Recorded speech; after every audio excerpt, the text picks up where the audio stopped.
is probably one of the biggest worries for us nowadays. The truth is that spiritual leaders, parents, politicians, educators worry not only on the crisis of values, but also in many cases about the absence of values that directly affects personal relationships and the vital development of any of us today. To understand, to the understanding of judgment of nobody escapes the fact that we are in a world of speed, of immediateness, and of capital. A world in which the interested exchange in commerce are barely the one and only possible relationship. But there exists a plethora of types of relationships far beyond that one. There is altruism, there is the uninterested help offered to the person in front of you because of her or his necessity. There is compassion, there is generosity, there is the pleasure to give away some space and benefits of a friend, and in order to see her or him happy, to put ahead your own interests in exchange of those of your partner, of those of your children, and that your only reward would be to see the satisfaction on other people that your sacrifices produce. Maybe also the idea that you are contributing to other person's personal history, or maybe because it was not just by chance that your paths crossed. The relationships are often classified in primary and secondary, based on whether they are based on the person or based on the necessity of a service and of a function. All of them, regardless if they are primary or secondary, are born from a change, in fact. Maybe the problem is only the commercialization of them. A Spanish proverb says that no solo de pan vive el hombre, which translates to not only from bread can a man live. With this only commercial, when we reduce all our values and our relations to only these commercial relationships, this one overwhelms the whole set of possible human relationships, and then education is just barter, friendship is just barter, love is just barter, and marriage is just barter, and our life impoverishes, and we start to suffer an inner hollowness of which we do not know the origin, and which actually is so simple as the mere fact that our being has more facets and more necessities than those purely economic. We need art, we need theater, we need music, we need to share with others, we need to exert ourselves for goals. We need to feel we are useful. We need to believe in things bigger than ourselves, actually.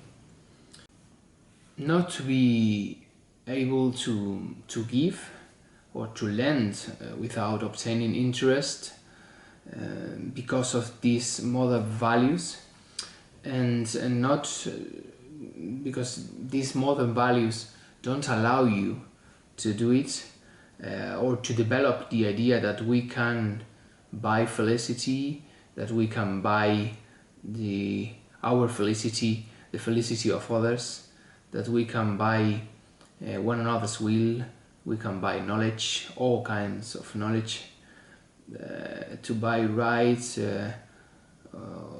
things and rights on persons to buy reality makes us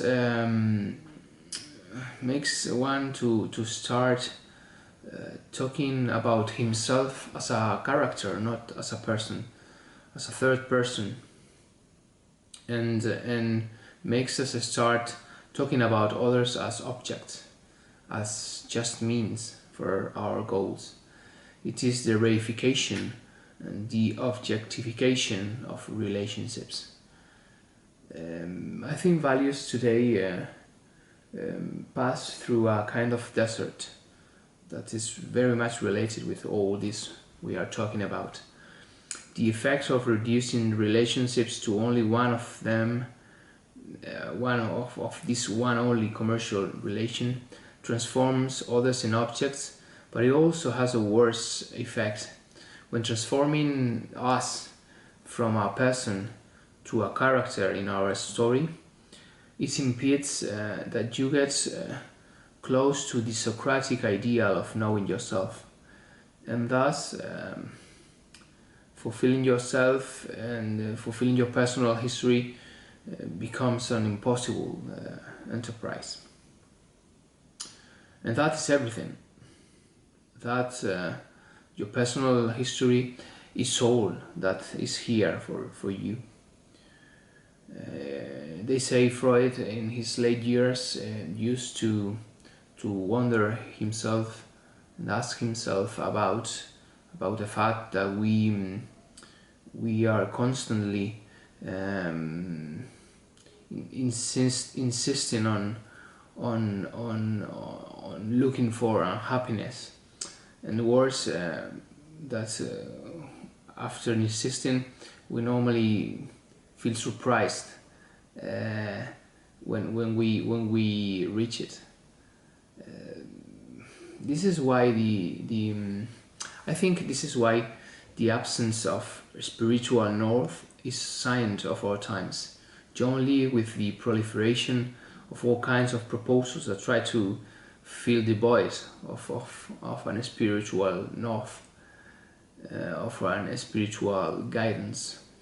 Some of us find refuge in science, some of us find refuge in material success, other on mother tribes. There is a growing tendency to create tribes, and others maybe in a fanatic belonging to a sport team or even nation.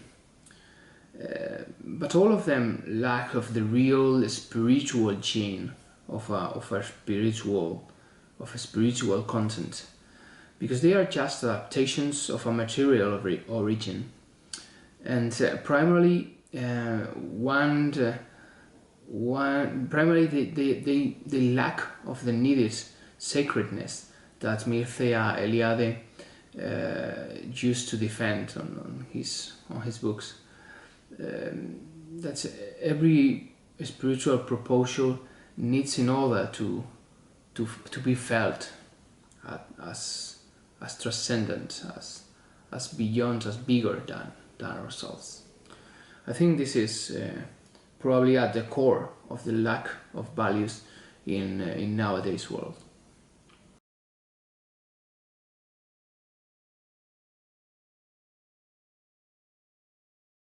I have considered to include this question on this interview because I see this topic as very much related to the previous one.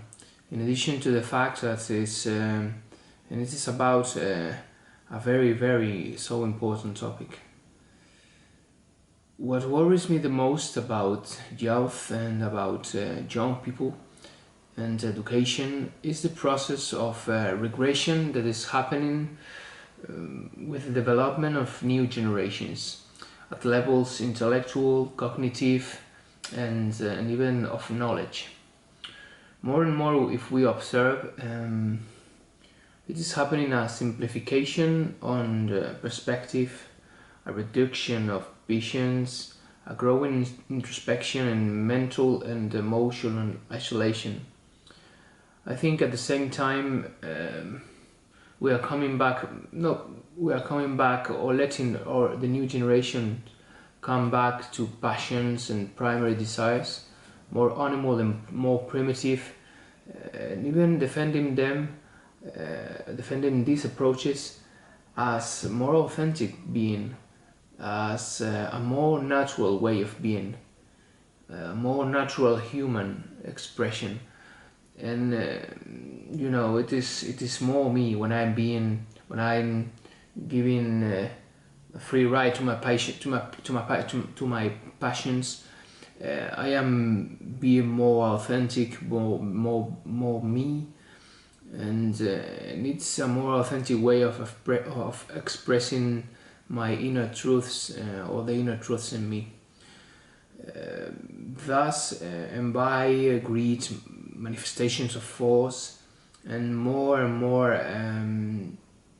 more and more part of the collective intellect.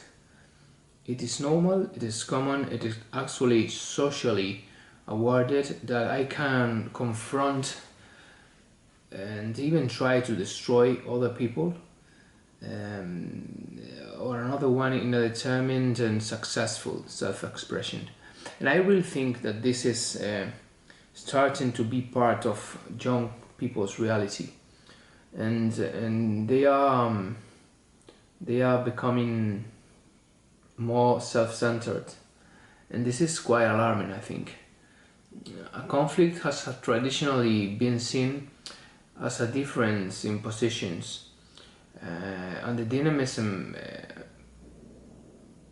coming out from this difference in position has always been used to arise an opportunity of improvement for both parts in conflict. A confrontation, on the contrary, could be defined as a situation of conflict, but with the finality, with the objective to overpower and to give end to the counterparty, to arrive to the other party's annihilation. I'm afraid that the presence of this way of seeing things is so common nowadays that we can see it on the growing presence of bullying, on the lack of respect for companions, for teachers, on the resurrection of ancient behaviors like sexism, and after all, it is a lack of respect and consideration of the other person.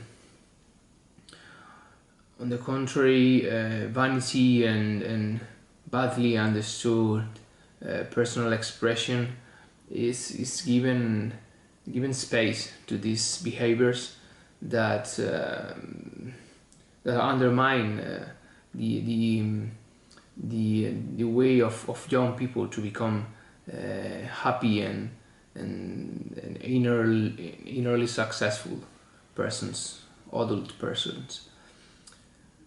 All this is actually a bigger trapping of the mind, and this trapping of the mind is creating generations of people weaker than the preceding ones, simpler in their perspective, in their mental and spiritual development, and far more easy to manipulate. Education should probably lead to the opposite direction, to be more personalized, in the sense of being centered in that which is better for everyone's personal history. Nowadays, systematic and egalitarianistic monolithic industrial administration of education which may be influenced by traditional mentoristical master-pupil personalized approach. I really think that this is a lesson from ancient traditions that we could really introduce on educational system, which actually has achieved the democratization of education, which is quite good, but it has been industrialized, and its administration is never more personalized, and we are so different one from each other. So personalization and a mentor scheme of education probably should be introduced in an intelligent and economic manner. According to the etymology, an idiot is that one that only takes care of his or her own affairs, of himself. That one that I literally neglects the dimension beyond himself, and all those dimensions that go far beyond of his own reality. That socially mutilated and thus destined to fail areas of beyond himself, never able to transcend, to grow his or her closed world. Then we are being testimony of a process of educating idiots in that sense, and it's quite alarming because we see many young people looking for glory, for recognition, for the star shine, with an idiot attitude, objectifying others, and this is by definition a try destined to failure. The use of force is actually not force. This socially awarded strong position is not real. It's not real force. Flexibility is force. To be tough when needed and to be smooth when required. The world of cinema and video games is always, as always has been art, just a fantasy, a projection of dreams, and a world beginning and ending on a dialogue of oneself with oneself fantasies is forging generations with just quixotic realities. You know that Quixote of Cervantes that thought that he was living a reality which had no actual relation with true reality. So this is probably what we are, or the most worrying influence on young people in this kind of immediate and rapid reality, virtual reality we are living today.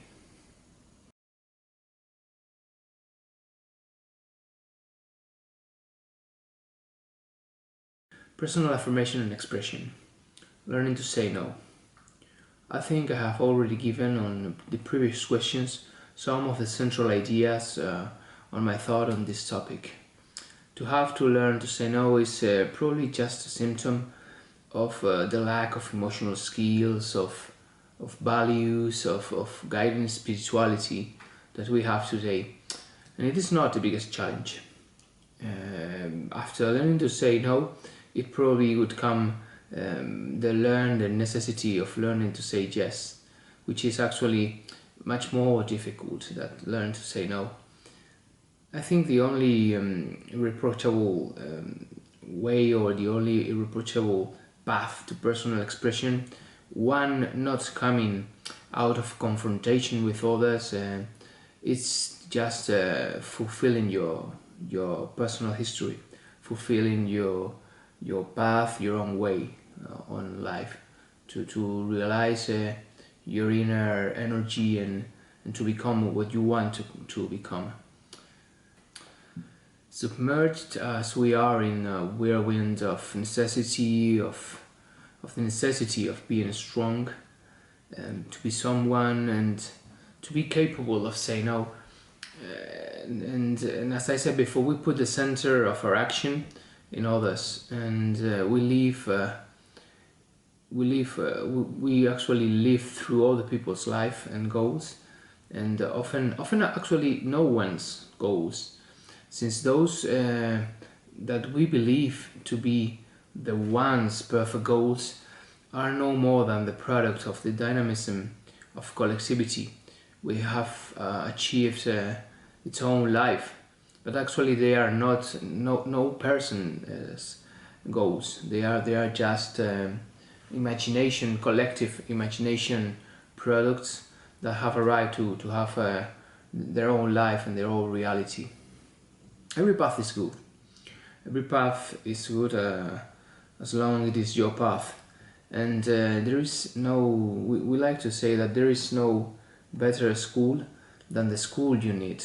So probably everyone is in a search today, and life constantly asks questions to test if we are capable, not only to see things as they really are, which is quite hard to see, but even more to face them, and yet again even more to harmonize with them. To learn hurts, and it hurts a lot, and to express yourself, to be yourself, hurts even more. And I wish it would only be as easy as to learn to say no, to follow our path, and not to live through other people's eyes, ambitions, is the real challenge. And at the same time, it is to do it with compassion and being compassionate, which is actually the contrary of this, which is actually the contrary of seeing things through other people's eyes. You have to learn to be yourself, to fulfill your personal history, not living through other people's eyes, but understanding life through other people's life. And this is probably the, as I was saying before, the only legal way to express yourself without confronting others, without trying to overwhelm other people's reality and to impose your ego over the others.